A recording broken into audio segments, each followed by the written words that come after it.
Hi guys, I'm Adam Wilborn from WhatCulture, and if you're a fan of our wrestling interviews and want to hear the full-length versions, make sure you subscribe to WhatCulture Wrestling on either iTunes or Spotify for daily wrestling podcasts where we review Raw, SmackDown, pay-per-views, we have roundtable discussions, interviews of course, and a roundup of the week, complete with a bloody good quiz of course on WrestleCulture. For now though, here's a clip of my chat with Mick Foley discussing women main eventing WrestleMania, D-Generation X going into the Hall of Fame, Roman Reigns, the new Daniel Bryan, and the future of AEW. Enjoy. And we recently found out that D-Generation X are going to be going into the Hall of Fame. We'd love to know your thoughts on that, because I know you've been campaigning, obviously, for Chyna to be involved in the Hall of Fame, but it's an incredible stable to finally be inducted. I was very happy. I've been happy for her. A lot to her mom and the people who supported her. And so I said it's almost like it feels like a great final resting place for her. Yeah, she was just, someone who had a profound impact on the Attitude Era, who struggled, in the latter part of her life. And it just seems like a really nice way to honor her career. Yeah, and there's also, other members of D-Generation X who deserve a mention as well. Someone like X-Pac has been an arguably an obvious missing entry into the Hall of Fame for quite some time too. Yeah, it really gives it gives Sean and Billy and Road Dogg a chance to be part of something really special. I mean, I think it's all understood that Hunter will be there on his own someday. But I think the fans love to see a unit go in. Now, talking of your incredible career, I really wanted to get your thoughts on Halftime Heat, which we saw recently, of course. Some incredible stars from NXT sort of dominating the headlines around Super Bowl weekend. You, of course, featured in the previous Halftime Heat. What did you make of this year's incarnation? Oh, I really enjoyed this year's Halftime Heat. It's nice that anniversary of what Dwayne and I did in 1999. I think they should make it an annual event. Oh, no question. It was a stellar showing. Now, Mick, of course, we are on the road to WrestleMania at the moment, and it looks like, hopefully, if Vince McMahon sorts things out, we are going to get a triple threat match between Becky Lynch, Ronda Rousey, and Charlotte Flair for the Raw Women's Championship. What do you make of women finally main eventing WrestleMania? Oh, man, I love it. Yeah, I'm just I've been a big advocate for Becky in particular for a number of years, and I proudly point to an article I wrote, about a year and a half ago, saying,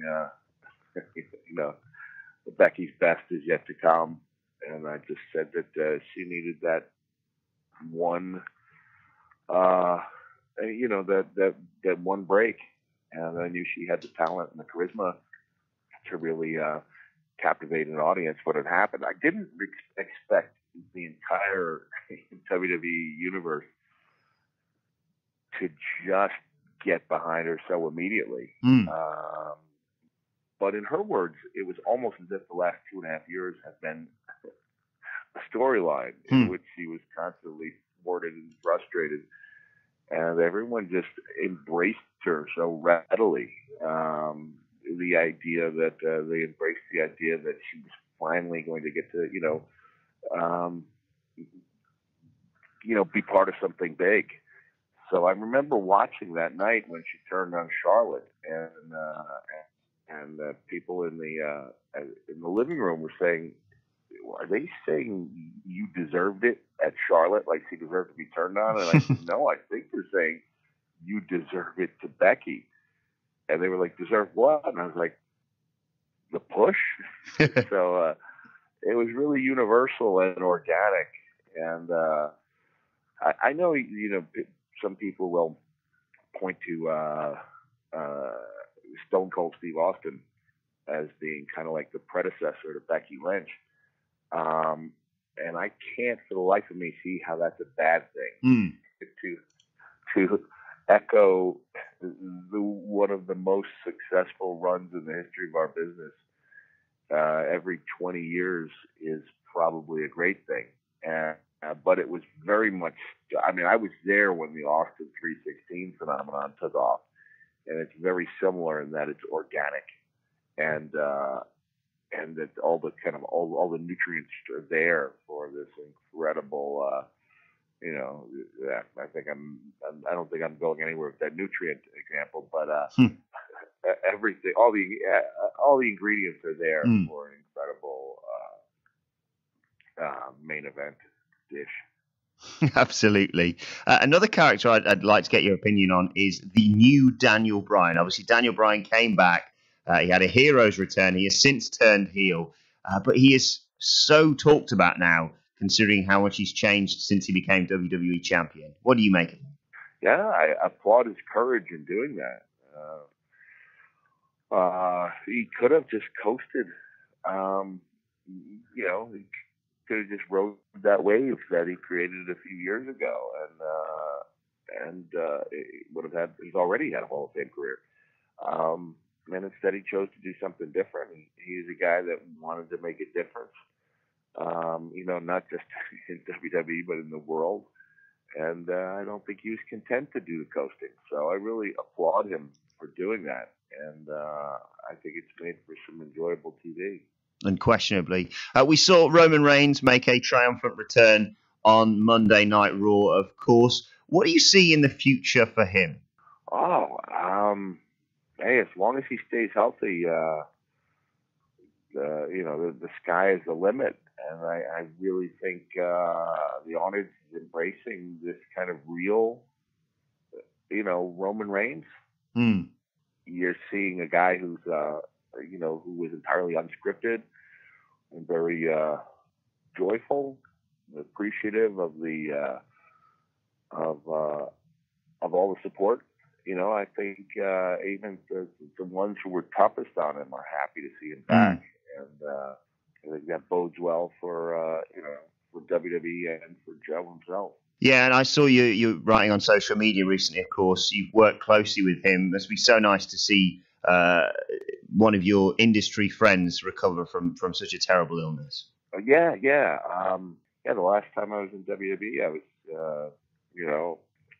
doing that Hell in a Cell match. And, we had a really nice moment afterward where he thanked me for being, part of something special. I always liked him. There's a photo of me sitting next to him when the Samoans, when his dad was inducted in the Hall of Fame. That was like 2005.